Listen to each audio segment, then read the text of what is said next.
É preciso paz para poder sorrir. E a paz, ela nasce mesmo nas dificuldades. É o caso desse testemunho que nós temos aqui, minha gente. Que eu estou com ele já quase 15 dias. Veja que história comovente, lá de Campos, dos Goitacazes.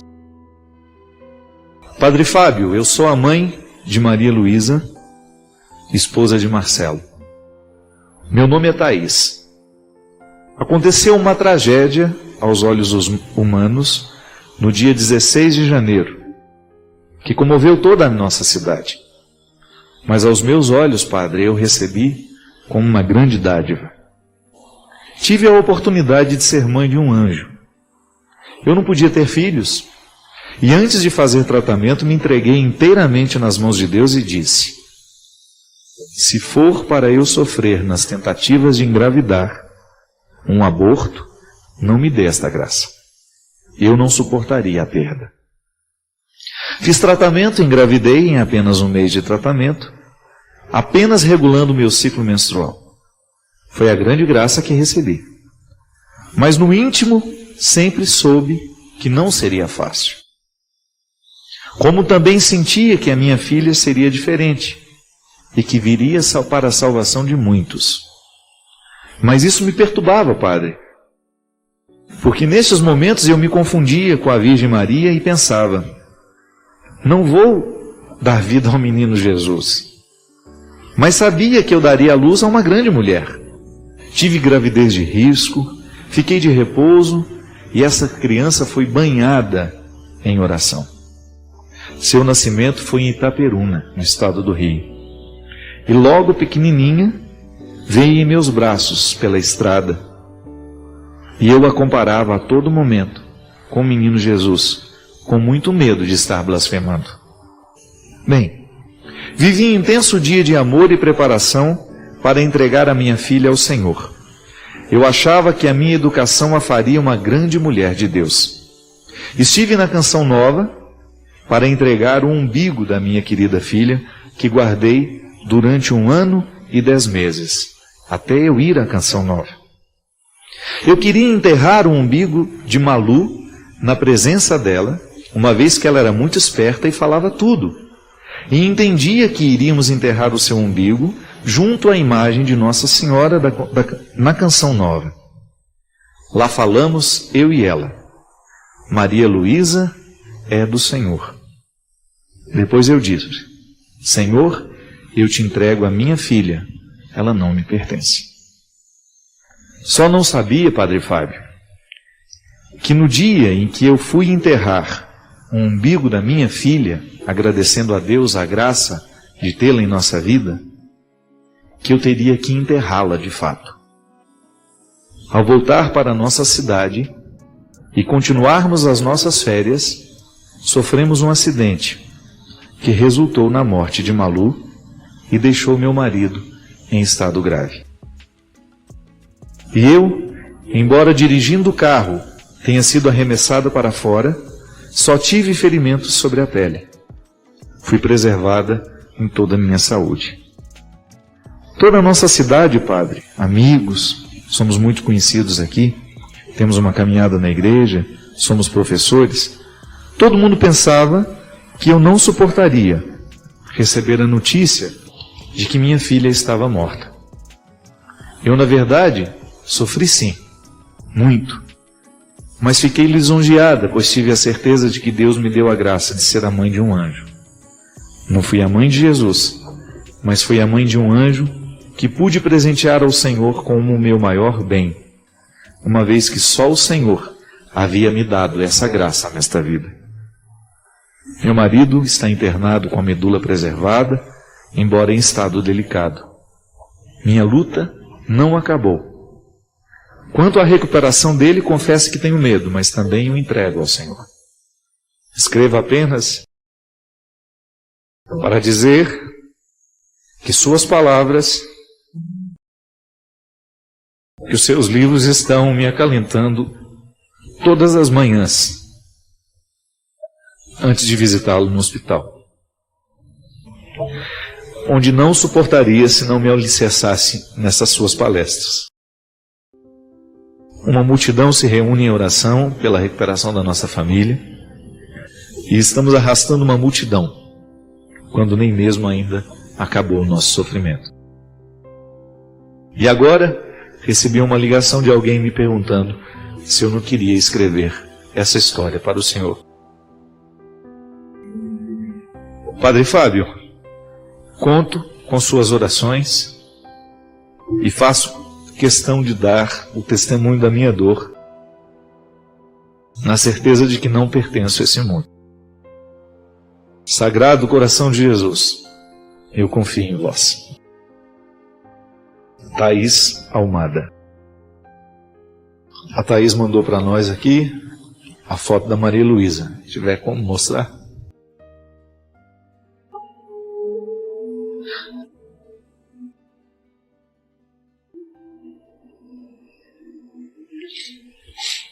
Eu fiz questão, minha gente, de trazer esse testemunho,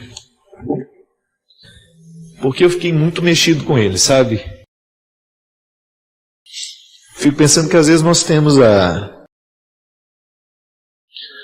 nós tocamos em tanto sofrimento todos os dias e eu particularmente gosto de ter muito respeito por quem sofre. Eu tuitei isso ontem e isso é uma verdade para mim. Eu acredito mesmo nas lágrimas. Não acredito tanto nos sorrisos como eu acredito nas lágrimas.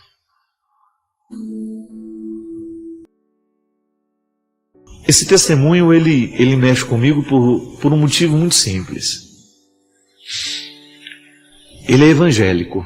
É um testemunho de alguém que que esteja profundamente visitado por Deus é que tem condições de dizer o que a Thaís disse. Fico muito comovido toda vez que Nossa Senhora da Piedade, a cena da Pietà, se repete nos nossos dias. Porque acho que com todo respeito a todo mundo que sofre, eu ainda acho que a pior dor que um ser humano pode viver é essa. Uma criança tão esperada, como ela disse, né? Tão desejada, tão sonhada, vem pela graça de Deus sem precisar de muito tratamento, vive 1 ano e 10 meses, eles veem a Canção Nova para cumprir uma promessa, sepultar o umbigo da filha num território que eles consideram especial para eles, e a voltar a essa tragédia. A tragédia nos cala, nós não temos resposta para isso, nós não temos o que dizer. Nenhuma palavra mágica pode apagar a dor.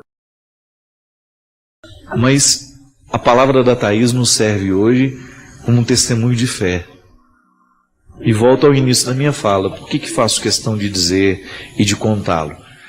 Porque eu acho que ele nos acorda. Não é? Ele nos acorda. É tão difícil dar graças a Deus no momento da dor. É tão raro isso acontecer, é tão raro a gente ver, que quando acontece, a gente precisa fazer justiça. A partida de alguém que a gente ama é sempre tão dolorosa, é sempre tão sofrida.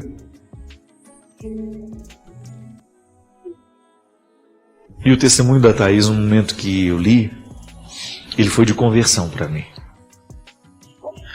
De pensar que meu coração tão cheio de misérias, às vezes não é capaz de perceber a felicidade ao meu lado.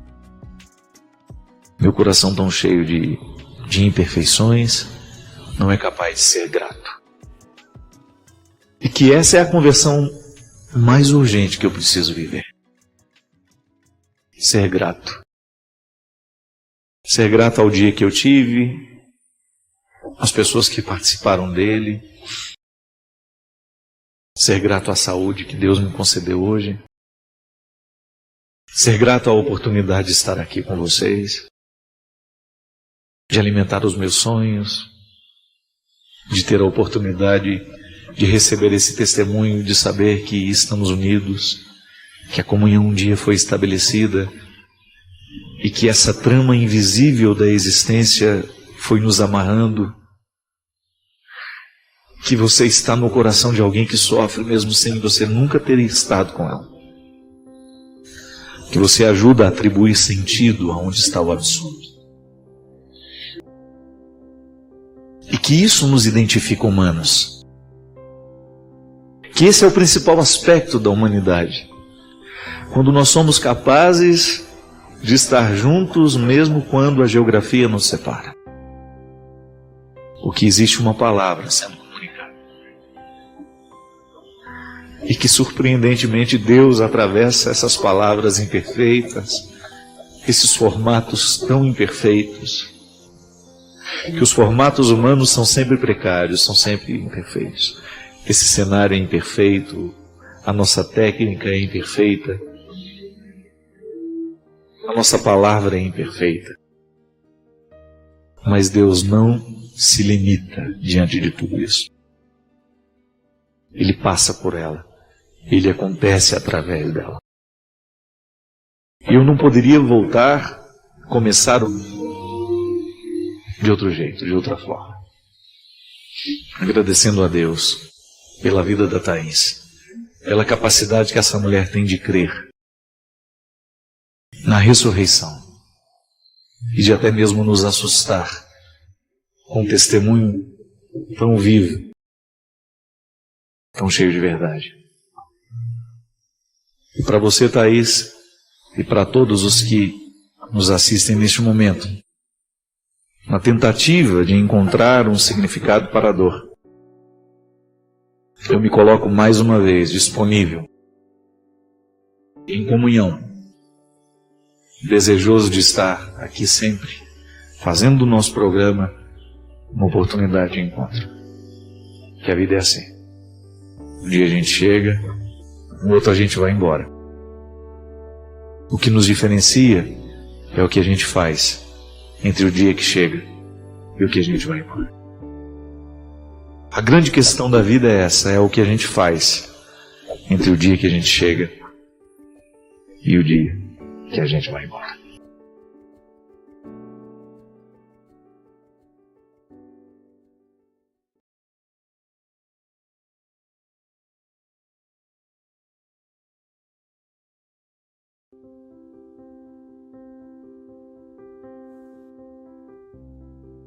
Eu particularmente penso que isso é tudo muito integrado. Eu não tenho como pensar um hábito saudável do ponto de vista espiritual, religioso, se eu não exercito no meu dia a dia os hábitos do corpo. Eu acho interessante que no início do cristianismo, ali nos primeiros séculos, nós temos um movimento daqueles cristãos que iam para o deserto. A vida monástica nasceu assim, você sabe, né? Santo Antão é um homem que viveu no terceiro século e ele inaugura uma nova forma de compreender o Evangelho, que é justamente exercitando no corpo as virtudes da alma. E escreve sobre isso. Cria uma mística em torno da vida saudável. Isto é, corrigir no corpo, a partir do corpo, aquilo que nós ainda não temos saudável na nossa mente. A vida espiritual é justamente isso, né? A administração da vida mental. Porque a vida espiritual ela é processada nos pensamentos que a gente alimenta. É por isso que a gente precisa compreender. Eu, por exemplo, às vezes durmo mal porque eu levo um cesto de pensamentos ruins para a cama. Onde é que a minha vida cristã vai atuar? Nessa purificação.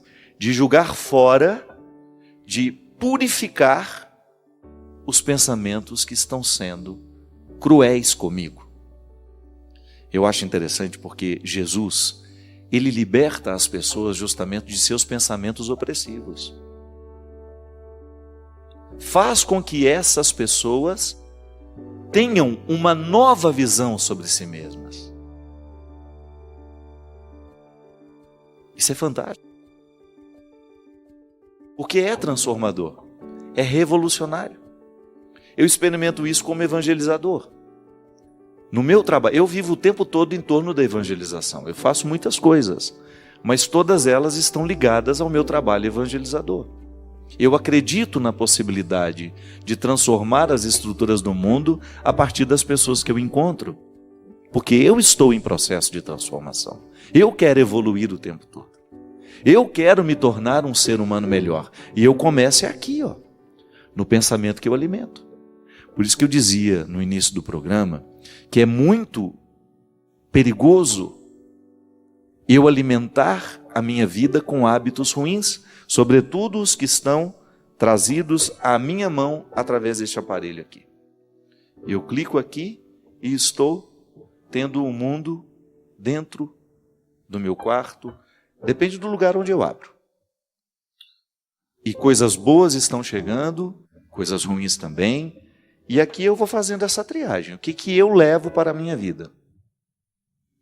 O mundo me visita, desculpe-me, vou corrigir, o imundo me visita e o mundo também me visita.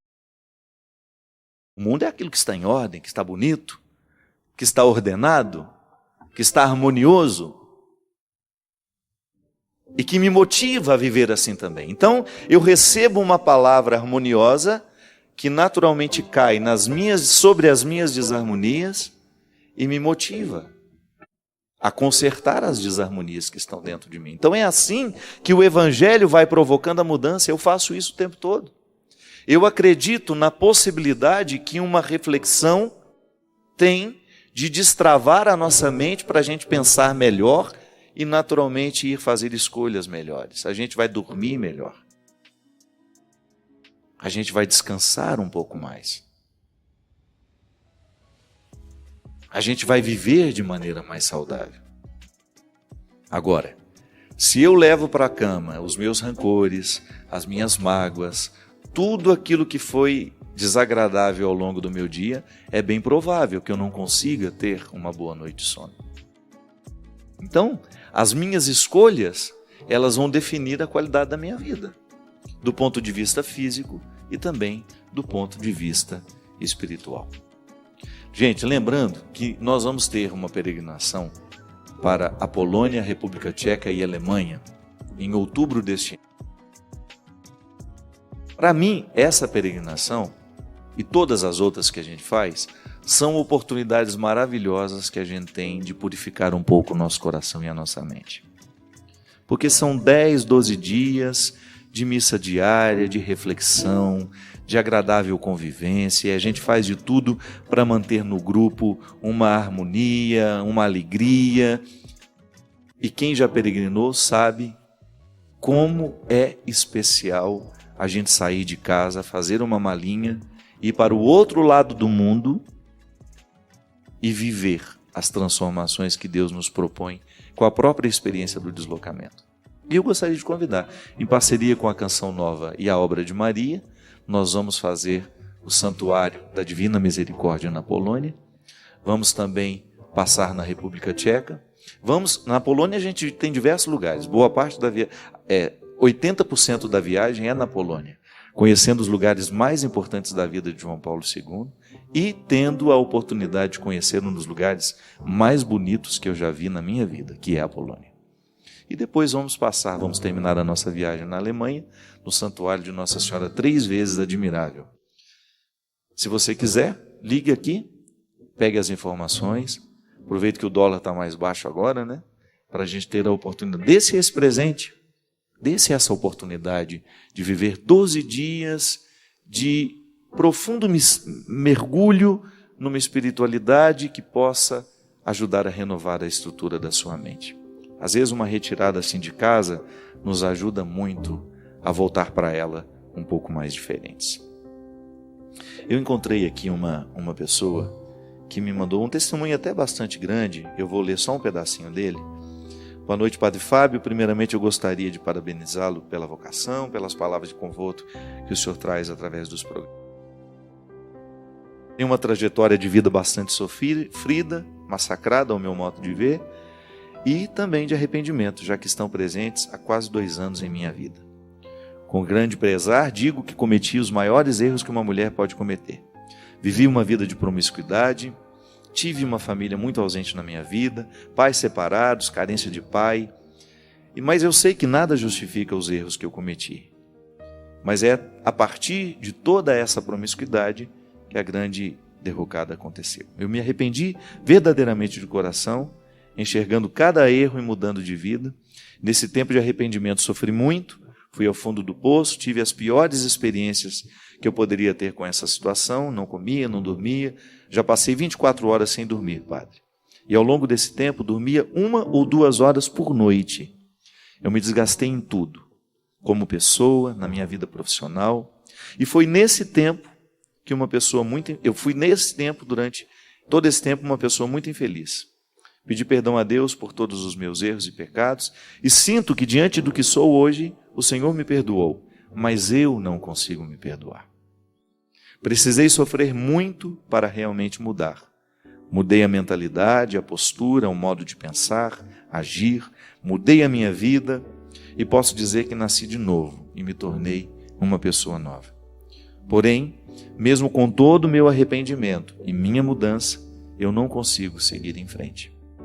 Ainda tenho muita mágoa em mim, muita culpa, não consigo esquecer o passado, me sinto infeliz, inferior e me fechei para todos. Estou vivendo muita solidão e não sei mais o que fazer com a minha vida. Há 1 ano e 6 meses acompanho o seu programa, que tem me ajudado bastante. Por favor, padre, comente em seu programa sobre o arrependimento e como é possível seguir em frente depois de tantos erros cometidos. Muito obrigado, Carol. Carol, minha filha, você falou uma coisa tão verdadeira. É muito mais fácil a gente acreditar no perdão de Deus do que acreditar no nosso. E você sabe que boa parte das pessoas que eu encontro, Carol, que tiveram vidas muito erradas, e você não se sinta inferior por isso não, viu? Todos nós somos muito pecadores. É que aqui você está sendo honesta com seus pecados e você está tendo coragem de contá-los. Todos nós pecamos muito, todos nós erramos muito, Carol. E todos nós precisamos viver a dinâmica do perdão, que consiste em receber de Deus e depois concedê-lo a nós mesmos. Receber de Deus é a parte mais fácil. Sentir que Deus nos perdoa. Basta a gente fazer uma verdadeira experiência do amor de Deus e você vai ver que Deus não tem motivo para não lhe perdoar. Ele é pura misericórdia.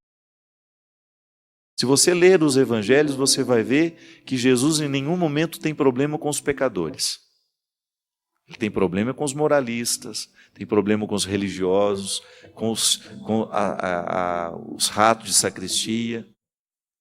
Naquela época, né? Era outras sacristias. Com aquela gente ele tinha problema, ele tinha dificuldade, porque nem sempre ele encontrava verdade nessas pessoas. Agora com os pecadores não, ele fazia questão de estar com eles. Se você vai ver no Evangelho, minha filha, em muitos momentos, Jesus esteve com pessoas que nós não gostaríamos de estar. Ia a lugares e ele era criticado o tempo todo por isso, porque estava com aquelas pessoas. Quando a pecadora lavou os seus pés, que era um gesto de intimidade, todos ficaram assustados ao redor, achando um absurdo ele permitir aquilo. Mas ele não estava nem aí com o que diziam os religiosos. Ele estava preocupado em falar ao coração de quem de fato precisava dele. Então, Carol, não se sinta menor por ter pecado, por ter vivido uma vida de promiscuidade, viu? A gente tem que ter vergonha da nossa hipocrisia. Isso sim a gente tem que ter vergonha.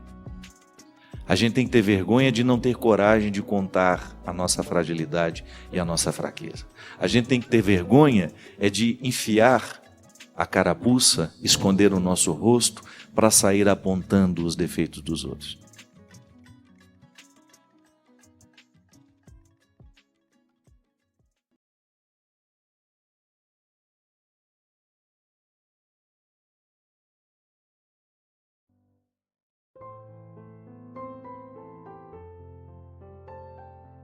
A vida ela fica mais bonita à medida em que a gente sabe viver o processo do seu movimento.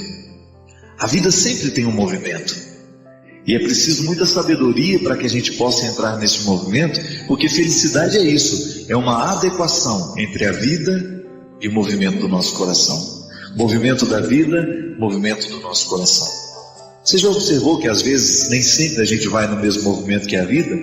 E a gente tem aquela sensação de que a gente vai ficando para trás? A gente tem aquela sensação de que a vida está rápida demais? É porque a gente precisa adequar os ponteiros. Nem sempre o coração da gente está na mesma velocidade da vida. E felicidade precisa que a gente esteja apontados ali, que a gente esteja acordados, né? Haja um acordo entre o movimento da vida e o movimento do nosso coração. E muitas vezes a gente vai ficando lento. Muitas vezes nós vamos perdendo a dinâmica. Muitas vezes nós vamos perdendo, quem sabe até mesmo, a vontade de continuar indo. Porque a vida não para. Não tem como você hoje dizer, vou descer desse bonde. Não. Ele continua. A vida está em pleno andamento. E a sabedoria consiste em nós irmos no movimento que ela tem.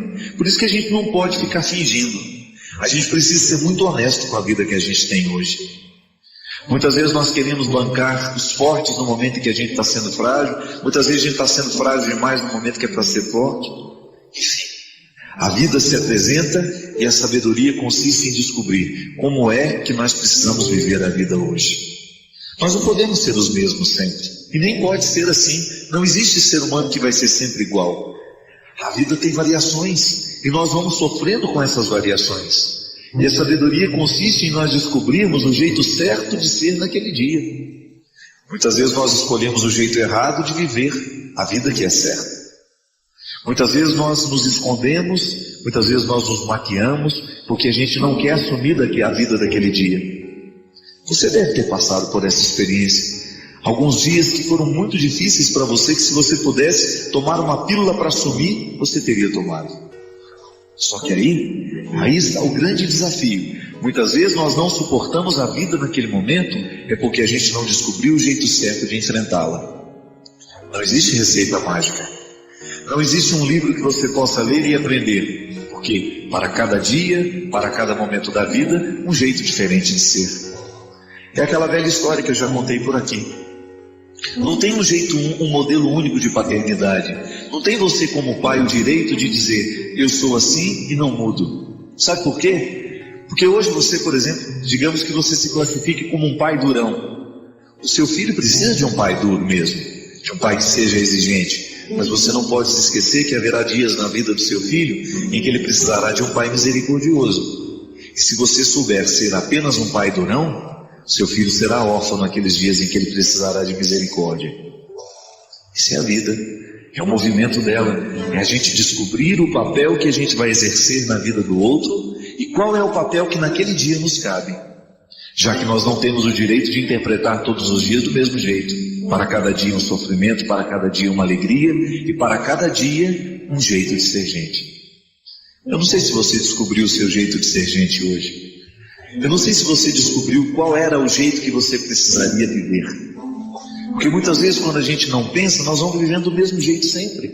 A gente não descobre a novidade e a urgência daquele instante. A gente não descobre qual é o desafio daquela hora. E o Evangelho é sempre uma novidade no nosso coração por causa disso. Ele nos desperta para aquilo que a gente precisa viver hoje.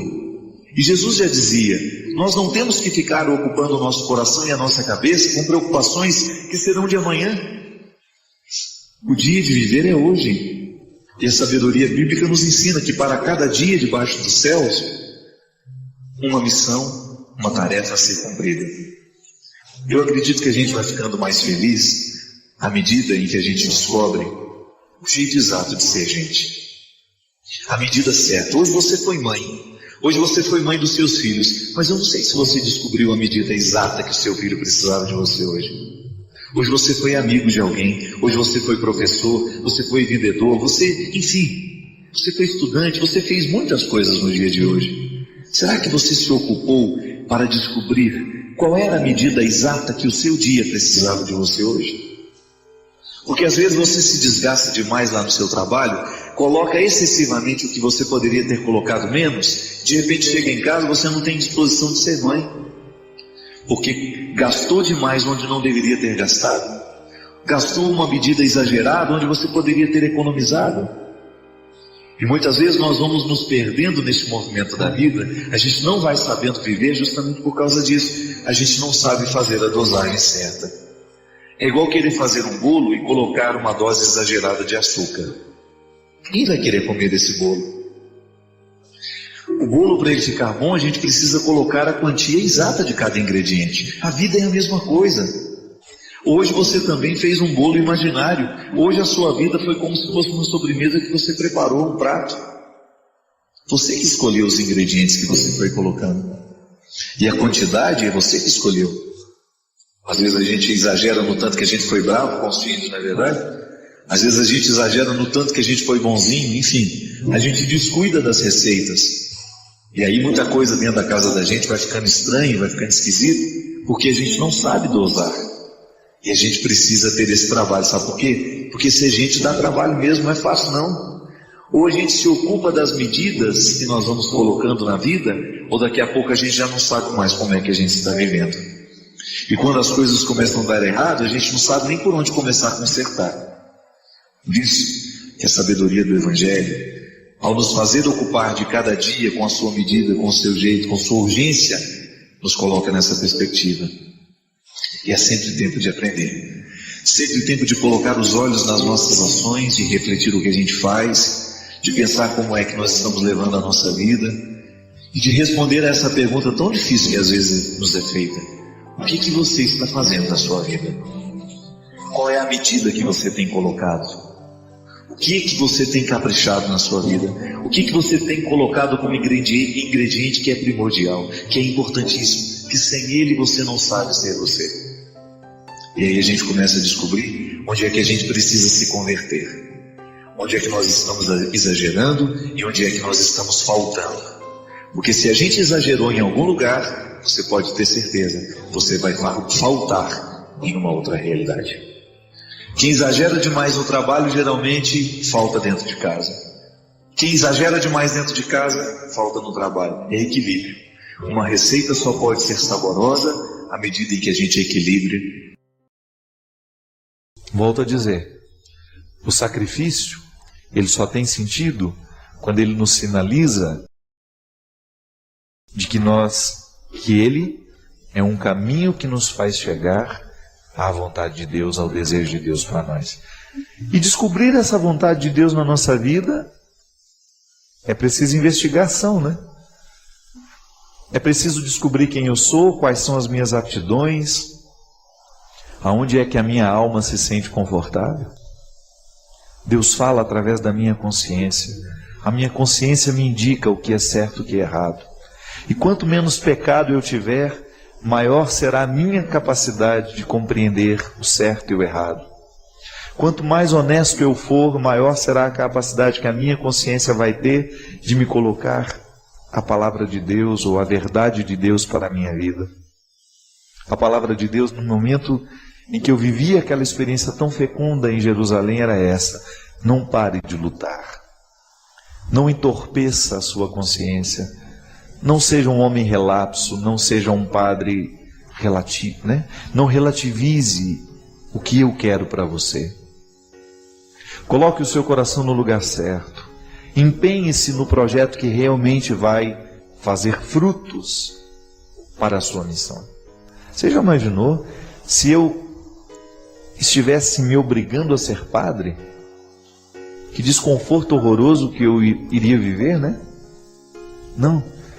Eu tenho muitos defeitos, você sabe disso, já falei, falo deles o tempo todo, mas a minha experiência está valendo a pena, porque eu me sinto confortável sendo quem eu sou.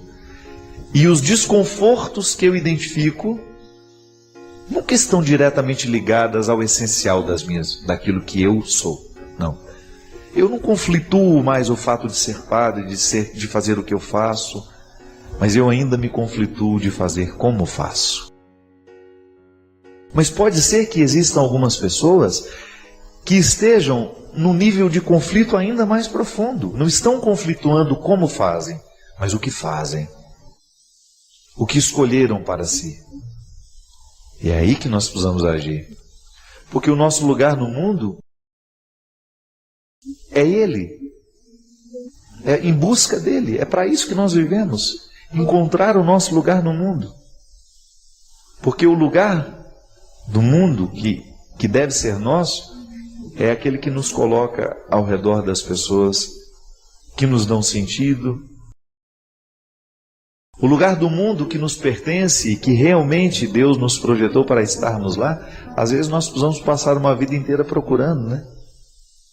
Mas a procura já tem sentido. Por isso que o conflito é bem-vindo, porque ele vai me fazer perguntar diariamente se eu estou caminhando na direção deste lugar. Às vezes é contrariando o outro que nós conseguimos acertar a harmonia interior que às vezes está perdida, porque nós estamos fazendo tudo errado apenas para agradar o outro. E isso é uma infantilidade, né? Nós muitas vezes somos infantis assim. Eu não estou dizendo que você tem que desconsiderar o seu papel, a sua importância na vida do outro. Não, não é isso não. Eu estou falando daquelas amarras que nós permitimos que coloquem em nós pelo simples fato de agradar o outro. É claro que é bom a gente agradar o outro, mas a gente tem que agradar o outro do jeito certo, não comprometendo a nossa vida. Quando você percebe que você está comprometendo a sua realização só para agradar o outro, você corre o risco de estar cometendo o pior de todos os pecados, que é desperdiçar a vida. Porque esse é um ponto de partida interessante. Eu saber quem eu sou, mas sempre colocar como perspectiva quem eu devo ser. Analisar o que tenho feito, mas não parar na análise que me responde o que eu tenho feito, mas sobretudo me colocar na perspectiva do que devo fazer para que aquilo que eu faço tenha uma identidade com aquilo que eu sou. Eu sempre gosto de dizer isso. Eu não tenho, essa pergunta eu não me faço mais. Será que eu quero deixar de ser padre? Não. Eu gosto, eu amo o que eu faço. Agora eu preciso me responder todos os dias, como é que eu vou ser padre no dia de hoje? Aí eu olho para as pessoas que estão ao meu lado, quais são os compromissos daquele dia, e eu identifico de maneira muito prática como é que eu precisarei ser padre ali, com aquelas pessoas e com aquela situação. Se é diretora de escola, você é professora, você é balconista, você trabalha no supermercado, não importa. O advogado, o médico, somos todos iguais.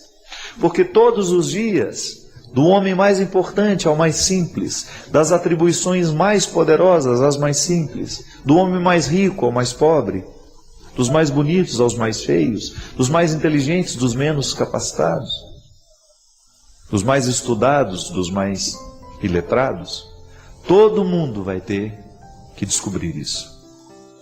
Você, pai de família, é a mesma coisa, né?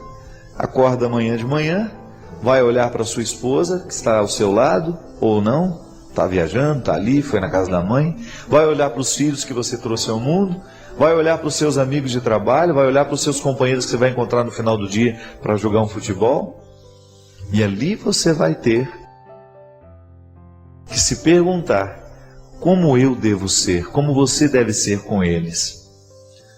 Como é que você vai ser o pai de família que você escolheu ser naquele dia? Vai ter que descobrir como é, como é que está sendo e em que lugar do mundo está. O que está fazendo da vida que recebeu? O que está fazendo da vida que ganhou? E é por isso que eu gosto de dizer sempre que não há cristianismo sem reflexão. A oração e a reflexão são dois os sustentos, né? São os dois pilares da nossa vida cristã. Eu preciso rezar e eu preciso refletir. E preciso agir depois de um terceiro momento. Buscando este lugar. Nós somos peregrinos neste mundo, né? E estamos juntos nessa peregrinação. Às vezes o presente de Natal que nós podemos nos dar é uma boa decisão, mas uma decisão acertada a respeito do nosso futuro.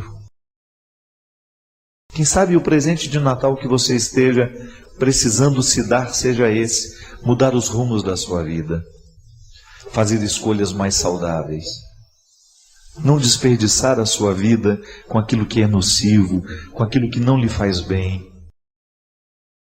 fazer a opção por sentimentos nobres, buscar o alto, buscar as coisas do alto, deixar de ficar mergulhado nas mesquinharias que são tão próprias dos nossos dias.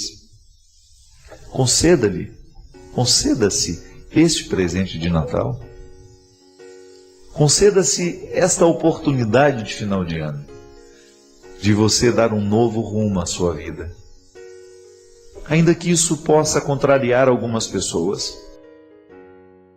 com sabedoria, com discernimento, e é profetizando, né? Antecipando o futuro, com palavras que nos acordem, com palavras que nos abençoem.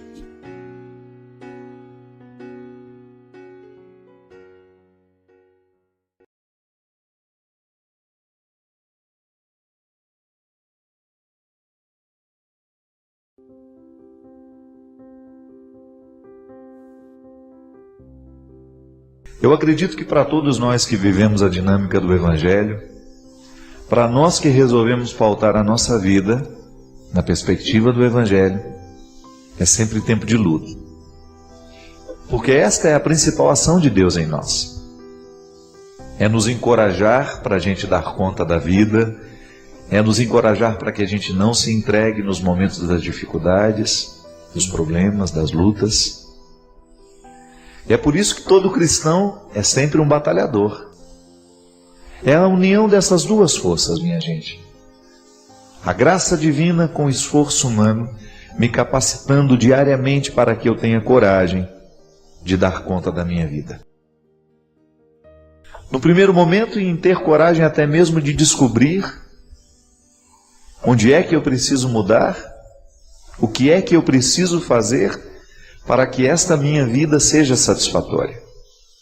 Porque eu acho que no fundo, o que nós desejamos é isso. É tornar a vida uma atividade satisfatória. É extrair este sabor diariamente desse dom que nós recebemos. Você olha lá para o trabalho que você exerce, você sabe que lá tem sacrifício. Mas este sacrifício, exercer essa profissão que você escolheu, estar nesse local de trabalho que você escolheu, viver esse sacrifício do dia a dia, só tem sentido se você identifica que ele está te realizando como pessoa. Porque não existe realização humana sem sacrifício. E aí você vai na raiz do termo, né? Sacrifício é você tornar algo sagrado. Mas a gente não torna algo sagrado apenas com coisas boas, não. É preciso uma parcela de sofrimento e de dor em tudo aquilo que nós fazemos, não é? Mas precisa valer a pena. E Deus nos encoraja o tempo todo a olhar para isso. Eu não tenho perdido a oportunidade, sabe? Tenho ficado muito inquieto com as minhas demandas, né? Preciso estar feliz. E ser feliz consiste em ter a totalidade. Não significa ser um bobo alegre, não. Significa estar satisfeito com tudo aquilo que é até sofrimento na minha vida.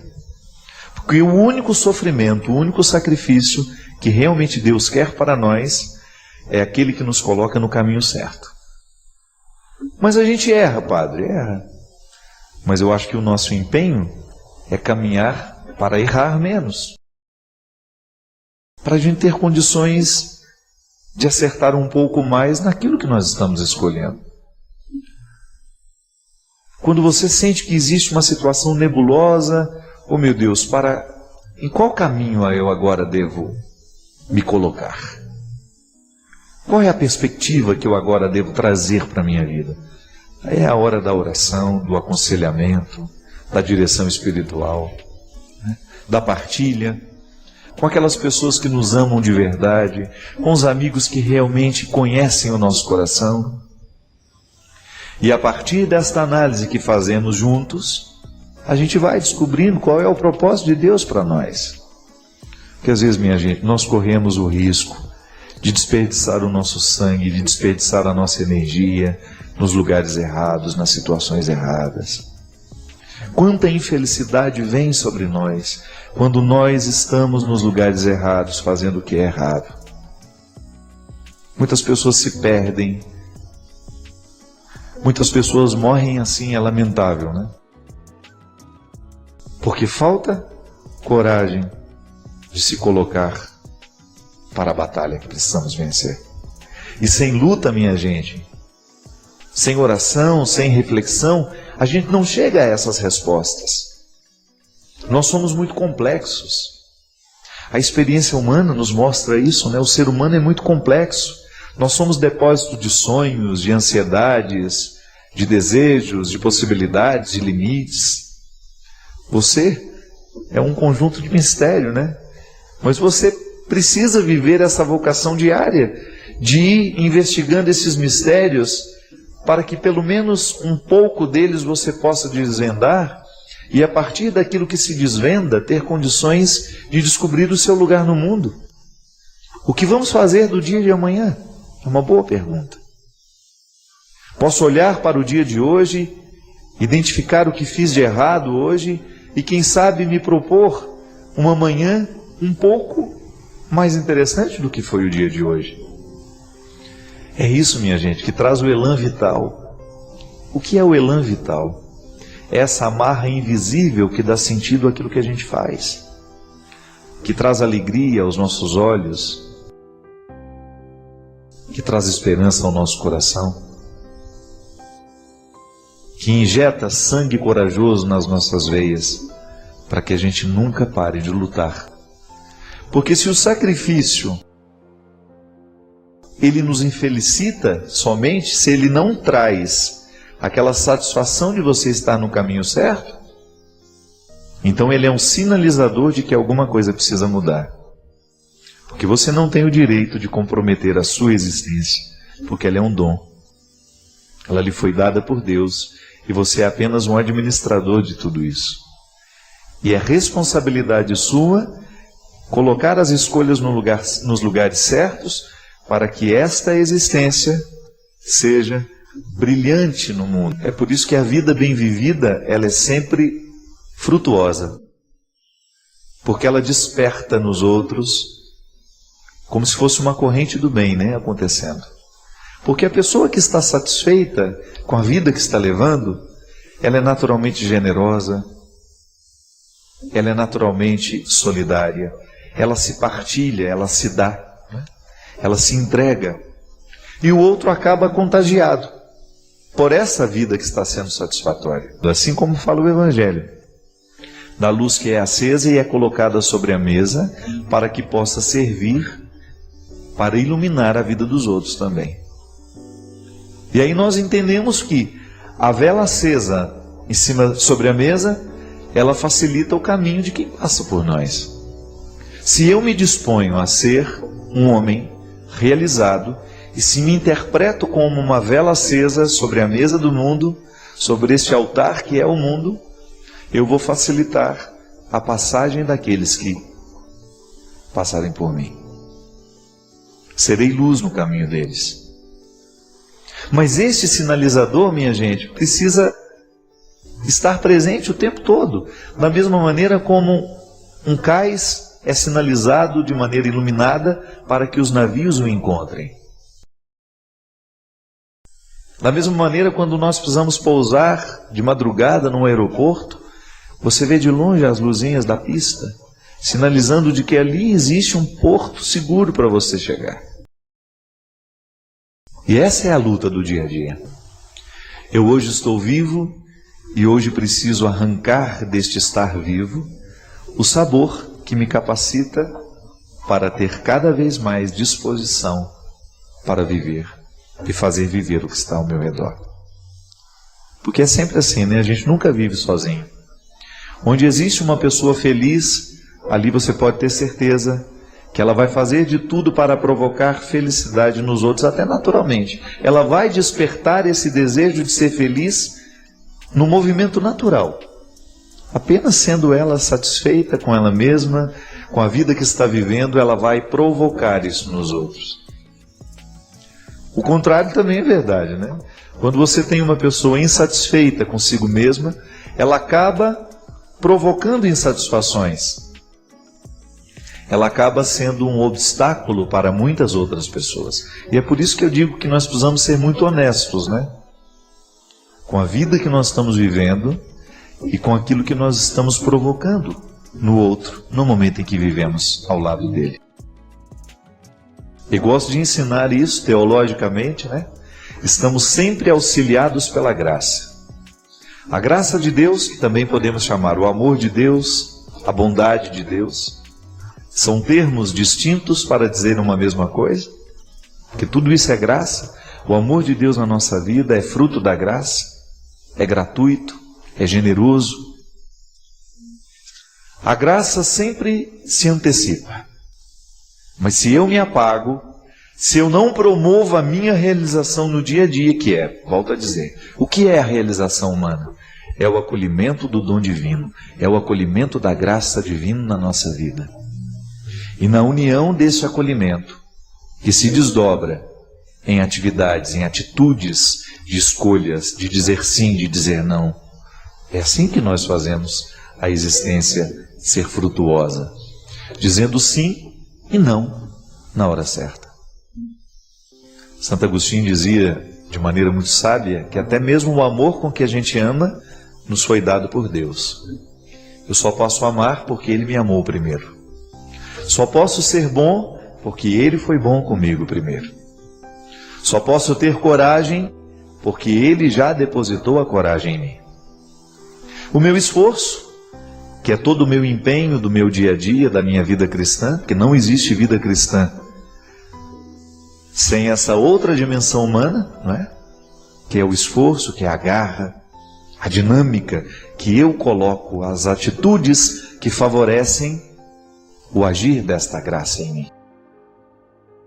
Volto a dizer, o sacrifício, ele só tem sentido quando ele nos sinaliza de que Ele é um caminho que nos faz chegar à vontade de Deus, ao desejo de Deus para nós. E descobrir essa vontade de Deus na nossa vida é preciso investigação, né? É preciso descobrir quem eu sou, quais são as minhas aptidões, aonde é que a minha alma se sente confortável. Deus fala através da minha consciência. A minha consciência me indica o que é certo e o que é errado. E quanto menos pecado eu tiver, maior será a minha capacidade de compreender o certo e o errado. Quanto mais honesto eu for, maior será a capacidade que a minha consciência vai ter de me colocar a palavra de Deus ou a verdade de Deus para a minha vida. A palavra de Deus, no momento em que eu vivia aquela experiência tão fecunda em Jerusalém, era essa: não pare de lutar. Não entorpeça a sua consciência. Não seja um homem relapso, não seja um padre relativo, né? Não relativize o que eu quero para você. Coloque o seu coração no lugar certo. Empenhe-se no projeto que realmente vai fazer frutos para a sua missão. Você já imaginou se eu estivesse me obrigando a ser padre? Que desconforto horroroso que eu iria viver, né? Não.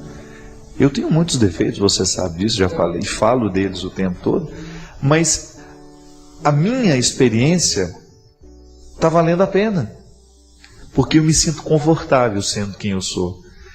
E os desconfortos que eu identifico nunca estão diretamente ligadas ao essencial daquilo que eu sou, não. Eu não conflituo mais o fato de ser padre, de fazer o que eu faço, mas eu ainda me conflituo de fazer como faço. Mas pode ser que existam algumas pessoas que estejam num nível de conflito ainda mais profundo. Não estão conflituando como fazem, mas o que fazem. O que escolheram para si. E é aí que nós precisamos agir. Porque o nosso lugar no mundo é Ele. É em busca dele. É para isso que nós vivemos. Encontrar o nosso lugar no mundo. Porque o lugar do mundo que deve ser nosso é aquele que nos coloca ao redor das pessoas que nos dão sentido. O lugar do mundo que nos pertence e que realmente Deus nos projetou para estarmos lá, às vezes nós precisamos passar uma vida inteira procurando, né? Mas a procura já tem sentido. Por isso que o conflito é bem-vindo, porque ele vai me fazer perguntar diariamente se eu estou caminhando na direção deste lugar. Às vezes é contrariando o outro que nós conseguimos acertar a harmonia interior que às vezes está perdida, porque nós estamos fazendo tudo errado apenas para agradar o outro. E isso é uma infantilidade, né? Nós muitas vezes somos infantis assim. Eu não estou dizendo que você tem que desconsiderar o seu papel, a sua importância na vida do outro. Não, não é isso não. Eu estou falando daquelas amarras que nós permitimos que coloquem em nós pelo simples fato de agradar o outro. É claro que é bom a gente agradar o outro, mas a gente tem que agradar o outro do jeito certo, não comprometendo a nossa vida. Quando você percebe que você está comprometendo a sua realização só para agradar o outro, você corre o risco de estar cometendo o pior de todos os pecados, que é desperdiçar a vida. Porque este é um ponto de partida interessante. Eu saber quem eu sou, mas sempre colocar como perspectiva quem eu devo ser. Analisar o que tenho feito, mas não parar na análise que me responde o que eu tenho feito, mas sobretudo me colocar na perspectiva do que devo fazer para que aquilo que eu faço tenha uma identidade com aquilo que eu sou. Eu sempre gosto de dizer isso. Eu não tenho, essa pergunta eu não me faço mais. Será que eu quero deixar de ser padre? Não. Eu gosto, eu amo o que eu faço. Agora eu preciso me responder todos os dias, como é que eu vou ser padre no dia de hoje? Aí eu olho para as pessoas que estão ao meu lado, quais são os compromissos daquele dia, e eu identifico de maneira muito prática como é que eu precisarei ser padre ali, com aquelas pessoas e com aquela situação. Se é diretora de escola, você é professora, você é balconista, você trabalha no supermercado, não importa. O advogado, o médico, somos todos iguais. Porque todos os dias, do homem mais importante ao mais simples, das atribuições mais poderosas às mais simples, do homem mais rico ao mais pobre, dos mais bonitos aos mais feios, dos mais inteligentes dos menos capacitados, dos mais estudados, dos mais iletrados, todo mundo vai ter que descobrir isso. Você, pai de família, é a mesma coisa, né? Acorda amanhã de manhã, vai olhar para sua esposa, que está ao seu lado, ou não, está viajando, está ali, foi na casa da mãe, vai olhar para os filhos que você trouxe ao mundo, vai olhar para os seus amigos de trabalho, vai olhar para os seus companheiros que você vai encontrar no final do dia para jogar um futebol, e ali você vai ter que se perguntar como eu devo ser, como você deve ser com eles. Como é que você vai ser o pai de família que você escolheu ser naquele dia? Vai ter que descobrir como é, como é que está sendo e em que lugar do mundo está. O que está fazendo da vida que recebeu? O que está fazendo da vida que ganhou? E é por isso que eu gosto de dizer sempre que não há cristianismo sem reflexão. A oração e a reflexão são dois os sustentos, né? São os dois pilares da nossa vida cristã. Eu preciso rezar e eu preciso refletir. E preciso agir depois de um terceiro momento. Buscando este lugar. Nós somos peregrinos neste mundo, né? E estamos juntos nessa peregrinação. Às vezes o presente de Natal que nós podemos nos dar é uma boa decisão. Mas uma decisão acertada a respeito do nosso futuro. Quem sabe o presente de Natal que você esteja precisando se dar seja esse: mudar os rumos da sua vida, fazer escolhas mais saudáveis, não desperdiçar a sua vida com aquilo que é nocivo, com aquilo que não lhe faz bem.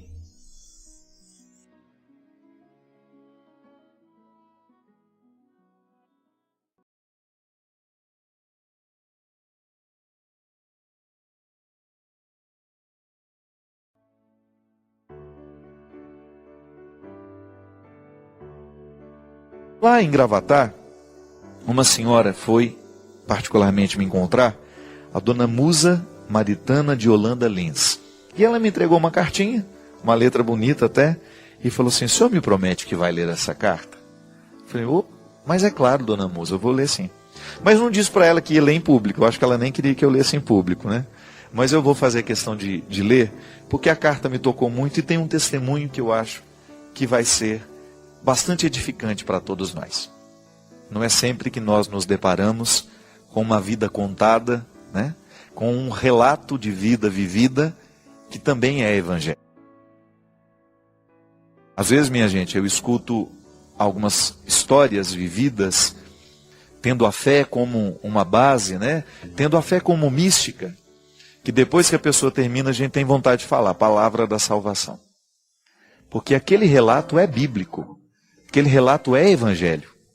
Aquele relato é, para nós, um testemunho de conversão, da mesma forma como nós lemos a Sagrada Escritura e retiramos dela ensinamentos. E esse é o testemunho, gente. Presta atenção nisso. Que beleza. O primeiro foi de 24 de maio de 1967 até 9 de abril de 1995, quando eu tive o meu maior professor de vida, o meu filho, que por um problema congênito, viveu os seus quase 28 anos com todas as limitações de um tetraplégico, mas com uma alegria, um gosto pela vida tão intenso que contagiava a todos que os cercávamos. Como sua limitação era só motora, sobrava-lhe o direito de, através do seu olhar expressivo, nos dar grandiosas aulas de vida e nos contagiar de alegria e força de vontade. No silêncio eloquente do seu lindo olhar, ele quase nos impunha uma ordem: viva feliz.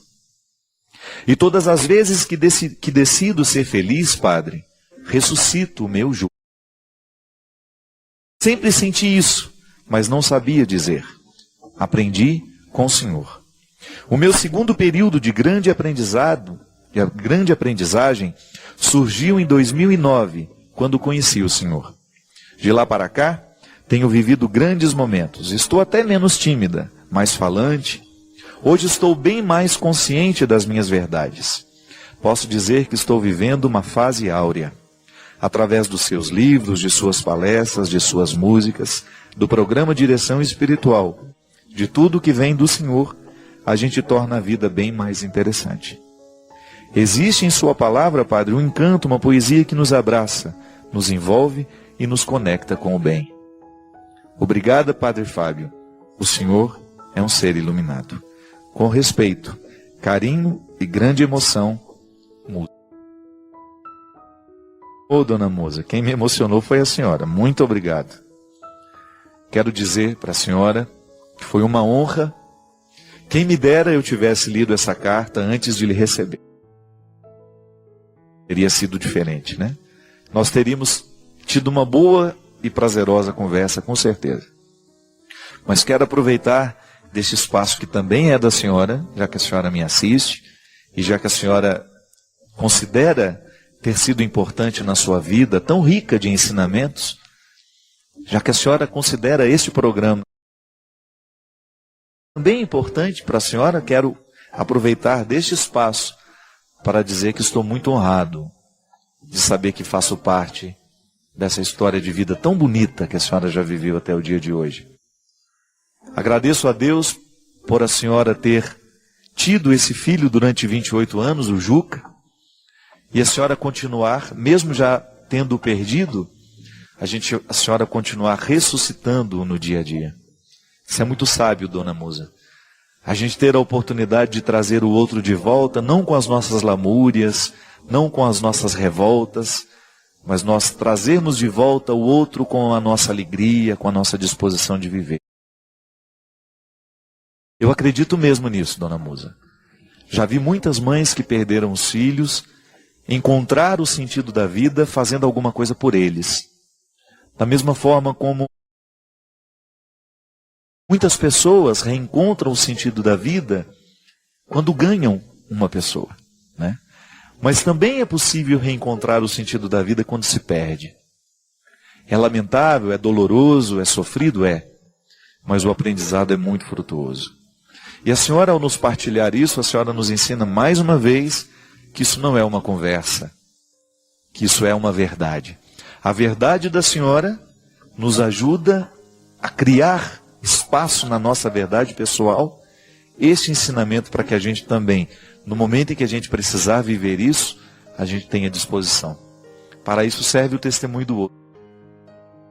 Para que a gente possa se encorajar a viver o que está sendo difícil, o que está sendo penoso.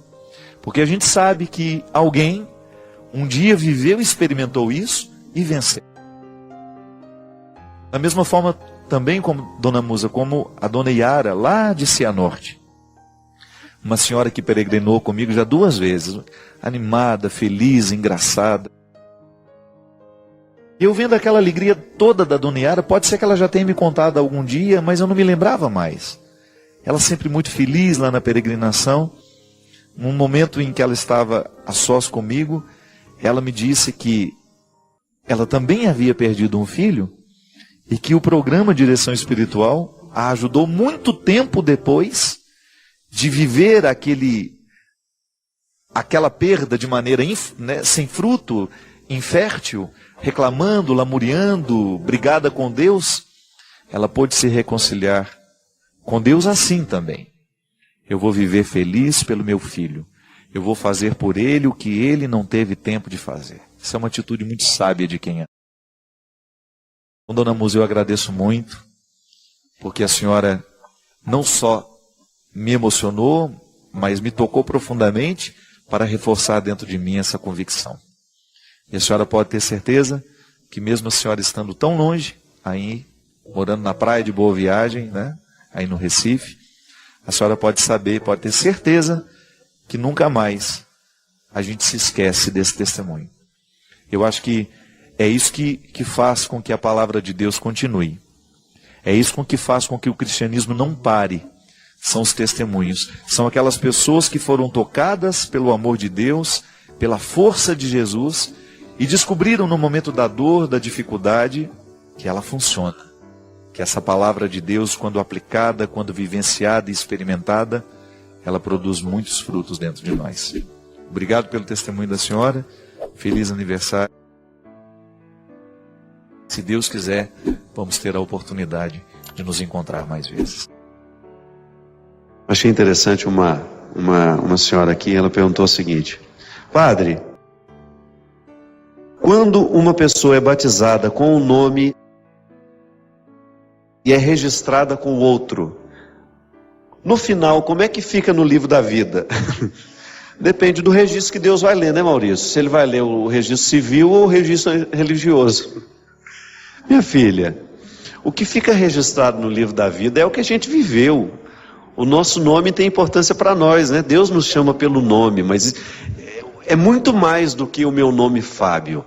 Quando nós dizemos que o nosso nome está escrito no livro da vida, não é este nome só que você me conhece, através do nome com o qual eu me identifico, mas é a minha vida, é o contexto da identidade, é muito mais do que um nome, é a identidade que nos registra no livro da vida. É a vida que a gente viveu, é a vida que a gente escolheu, tudo aquilo que fez parte de nós, isso sim está sendo registrado aos poucos. Aliás, é muito interessante essa perspectiva, né? Identificar que Deus está nos lendo através do livro da vida. Uma metáfora muito bonita para nos ajudar a perceber como é que Deus nos olha, como é que Deus nos registra. A cada dia da nossa vida, tudo aquilo que nós estamos vivendo está sendo registrado neste livro, onde Deus tem a oportunidade de nos conhecer diariamente. Mas é apenas um simbolismo, não fique preocupada com isso não. A minha irmã também foi batizada com um nome e registrada com outro. No batismo ela tem um nome e no registro civil tem outro. Não tem nenhum problema não. O que Deus conhece e que está registrado é a identidade dela. E isso Ele conhece profundamente. Não tem equívoco aqui, viu? Padre, podemos dizer que Deus é o esposo espiritual da Virgem Maria? Quem nos pergunta isso é o Luiz Fernando. Olha, essa expressão, esposo espiritual, ela já foi usada muitas vezes para compreender o mistério que se passa com Nossa Senhora no momento da concepção do seu menino, né? O Espírito a cobriu com sua sombra e ela se tornou a morada do Altíssimo. Toda expressão que nos ajudar a compreender o mistério é bem-vinda, desde que ela não banalize o mistério. Então, o esposo espiritual, essa expressão faz parte da vida mística, quando todos nós temos o direito de dizer que nós vivemos essa esponsalidade divina, a vida esponsal, esse amor que nos tornam esposos e esposos, né? Esposos e esposas, que faz com que a gente viva com Deus uma relação de matrimônio. Olha como é interessante, aprofunda o significado da pertença cristã. Porque no matrimônio nós somos um do outro, não é isso? O vínculo que você estabelece no matrimônio diz que a partir daquele momento vocês são uma só carne. Então você que se casou, estabeleceu com seu marido, com sua esposa, o compromisso de serem uma só carne. Isso tem um significado muito interessante que nos reporta a própria Eucaristia. Você participar da Eucaristia é aceitar este compromisso esponsal de viver com Deus essa oportunidade de serem um, de estarem unidos na mesma carne. Você já deve ter me escutado falar sobre isso. Quando eu comungo, eu sou também comungado por Deus. Não é assim? É circular o movimento. Ele é que me concede a graça de tê-lo em mim. Mas a gente não pode se esquecer que ao comungar, eu estou retribuindo esse amor, dando a ele a oportunidade de ser em mim. Então, eu sou nele, ele é em mim. Até fiz uma música uma vez, há muitos anos atrás, que chama Como és lindo, não é isso? Conhece essa música? Não lembro muito bem a letra dela, eu só sei que na letra eu falo isso. É o mistério de ser nele e ele ser em mim. Então, a íntima comunhão que a Eucaristia me proporciona viver com Deus, coloca na minha carne a responsabilidade de ser divina.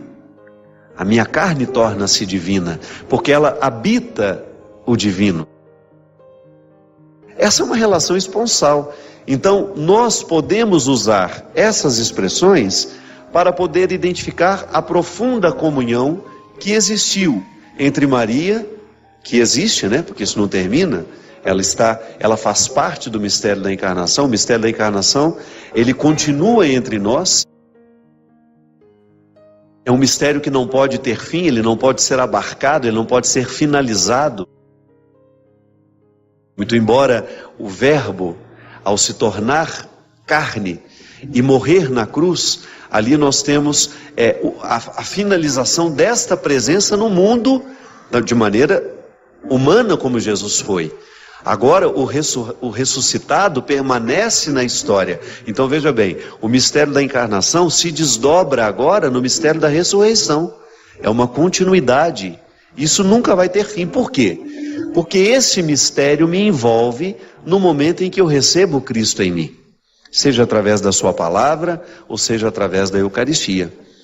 Então seremos sempre esposos e esposas deste Cristo. Deus presente entre nós, nos movendo para que cada vez mais a gente tenha condições de tornar a nossa vida um lugar de revelação. É sempre um desafio. Fazer com que a nossa história seja a continuidade da história da salvação. Deus ter oportunidade de continuar agindo em nós e através de nós. Então será usar essa expressão esposo espiritual da Virgem não é nenhum problema, só não podemos dizer que essa expressão esgota o significado do que aconteceu com ela, e da mesma maneira como também podemos usar essa expressão a todos nós que queremos viver com responsabilidade o cristianismo.